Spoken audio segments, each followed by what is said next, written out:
Hi, today I'm going to do a scratch of art using oil pastels and black paint. As you can see, I'm taking very small amount of water in the paint mixture and I'm also adding a small drop of soap. You can use any soap available.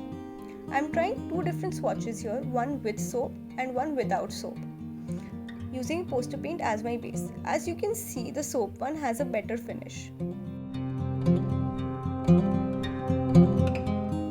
I am also trying the same thing with watercolors to see if the finish is any different.